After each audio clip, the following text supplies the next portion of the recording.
दोस्तों नमस्कार, स्वागत है आप सभी का। साल 2020 में हमने बहुत सारे उतार चढ़ाव देखे, बेहद सारे दुखद लम्हे भी आए, कुछ ऐसे मोमेंट्स जिनको हम नहीं देखना चाहते थे या जो हम चाहते थे कि कभी आए ही ना। ऐसा ही एक लम्हा अभी कुछ समय पहले आया जब भारतीय क्रिकेट के दो सबसे मशहूर क्रिकेटर्स और दो सबसे शायद काया पलट करने वाले क्रिकेटर्स सुरेश रैना और महेंद्र सिंह धोनी ने इंटरनेशनल क्रिकेट से संन्यास ले लिया। आज के इस वीडियो में हम सुरेश रैना के बारे में बात करने जा रहे हैं। सुरेश रैना की पूरी बायोग्राफी, पूरे डिटेल्स, उनके मैचेस के बारे में, बहुत इंटरेस्टिंग और दिलचस्प किस्से हैं वो आपको बताने जा रहे हैं। हालांकि बात महेंद्र सिंह धोनी के ऊपर भी होनी चाहिए, लेकिन महेंद्र सिंह धोनी के आगे आप किसी भी खिलाड़ी को कंपेयर करेंगे तो लाजमी है कि वो ओवरशैडो ही हो जाएगा।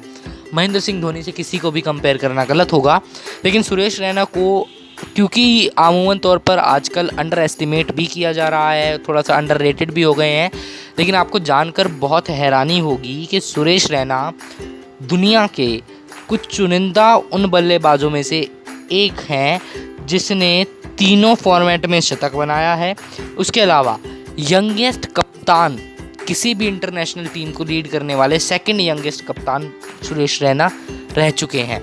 ये कुछ ऐसे फैक्ट्स हैं जो हम लोगों को शायद पता नहीं थे, जो ओवरशैडो हो गए थे। ऐसे ही कुछ किस्से हैं जो मैं आपको इस वीडियो में बताने जा रहा हूँ। सुरेश रैना की बायोग्राफी में सबसे पहले आपको उनकी प्रोफाइल ही बता देता हूँ। सुरेश कुमार रैना इनका पूरा नाम है और लेफ़्ट हैंडेड बैट्समैन हैं, आप लोग जानते ही होंगे, और पार्ट टाइम बॉलर भी हैं, ऑफ स्पिन बॉलिंग कराते हैं। अच्छी खासी इन्होंने बॉलिंग कराई अपने करियर में, टेस्ट, ओडीआई और T20 तीनों में इन्होंने बॉलिंग कराई। और अभी जब सुरेश रैना रिटायर हुए हैं तो फ़िलहाल पिछले 2 साल से, 1.5 साल से इन्होंने इंटरनेशनल कोई भी किसी भी तरह का मैच नहीं खेला था। आखिरी मैच इन्होंने 2018 में, इनका जुलाई में एक दौरा हुआ था इंडिया वर्सेस इंग्लैंड का, वो इन्होंने खेला था। उसमें T20 भी खेले, वनडेज भी खेले और टेस्ट खेलना तो खैर इन्होंने छोड़ ही दिया था पहले। सुरेश रैना का जन्म 27 नवंबर 1986 यानी कि 1986 में 27 नवंबर को उत्तर प्रदेश के मुरादनगर में हुआ।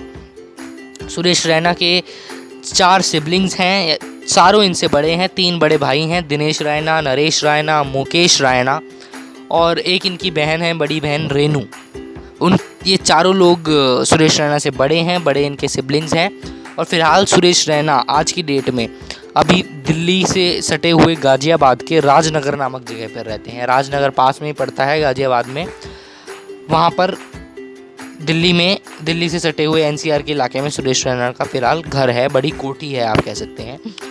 अब इनका क्रिकेटिंग करियर कैसे स्टार्ट हुआ? देखिए, बचपन से क्रिकेट खेला करते थे सुरेश रैना शौकिया तौर पर, जैसे आमूमन तौर पर बच्चे खेलते भी हैं, 10 साल तक, 12 साल तक, कई कई बच्चे 18 साल तक भी खेलते हैं।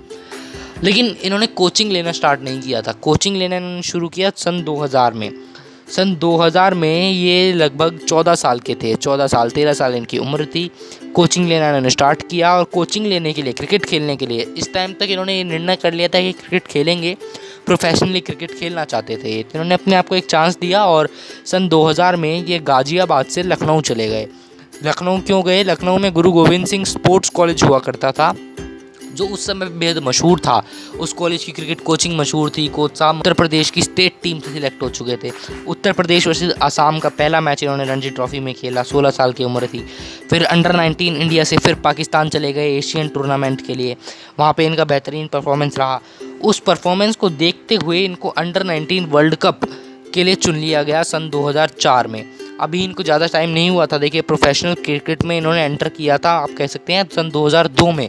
और अगले 2 साल के अंदर अंदर आप देखिए, जो सेकंड हाईएस्ट लेवल होता है सीधा, अंडर 19 वर्ल्ड कप खेलने का इनको मौका मिल गया।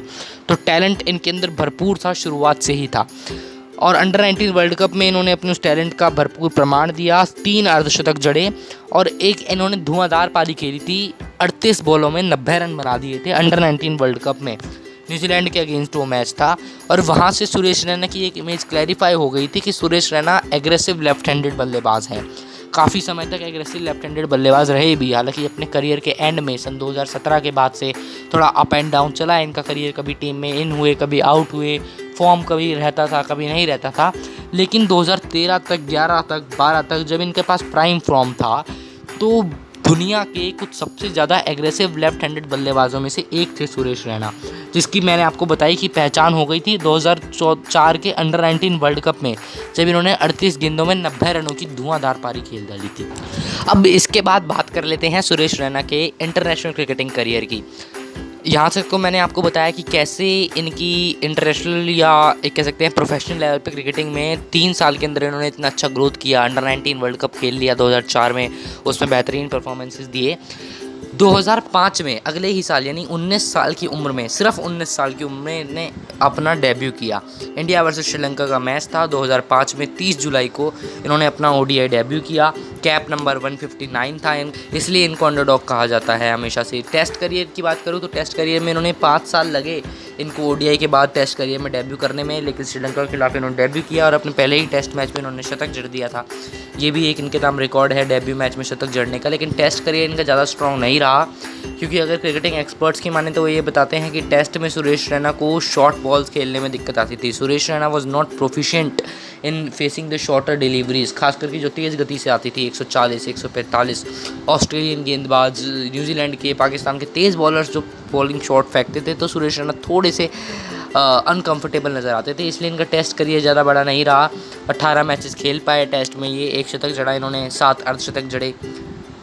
और T20 में तो इनका कमाल का ही करियर था। T20 में इन्होंने डेब्यू कर दिया था 1 दिसंबर 2006 को। दक्षिण अफ्रीका के खिलाफ मुकाबला खेल रहे थे, दक्षिण अफ्रीका में ही खेल रहे थे। 1 दिसंबर 2006 को इन्होंने डेब्यू किया और पहले ही मैच में यहाँ पर भी इन्होंने शतक जड़ दिया। एकमात्र ऐसे खिलाड़ी हैं जिन्होंने तीनों फॉर्मेट में शतक जड़े हैं।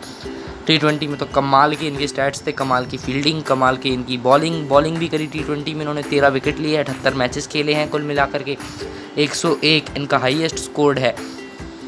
तो T20 का करियर इनका बहुत शानदार करियर रहा। 42 कैचेस लिए हैं इन्होंने, बहुत अच्छे एग्रेसिव फील्डर थे, फील्ड पे अपना मेंटेन करके रखते थे एक टेम्परामेंट को, खुद का तो करते ही करते थे बल्कि साथ वाली टीम को भी एक तरीके का आप कह सकते हैं मोटिवेशन देते थे, डीमोटिवेट नहीं होने थे, ग्राउंड का एनर्जी लेवल मेंटेन करके रखते थे। इस तरीके की इनकी प्रवृत्ति थी। और अब हाल ही में जब ये रिटायर हुए हैं तो पिछले 1.5 साल से 1 साल से ये क्रिकेट नहीं खेल रहे थे इंटरनेशनल लेवल पर। IPL ये खेल रहे हैं, IPL के तो बादशाह है ही हैं, अभी भी IPL खेलेंगे। 2020 वाला सीज़न जो UAE में होने जा रहा है IPL, चेन्नई सुपर किंग्स से खेलेंगे। और इंटरनेशनल क्रिकेट अब सुरेश रैना आपको कभी भी खेलते हुए नज़र नहीं आएंगे। तो ये थी सुरेश रैना से जुड़ी हुई तमाम जानकारियाँ, उनकी बायोग्राफ़ी, उनकी स्टैट्स, उनके क्रिकेटिंग करियर के बारे में। हम आपके साथ फिर जुड़ेंगे किसी और बायोग्राफ़ी में। आप तब तक के लिए जुड़े रहिए चैनल के साथ, सब्सक्राइब कीजिए, शेयर कीजिए और वीडियोज़ को लाइक कीजिए।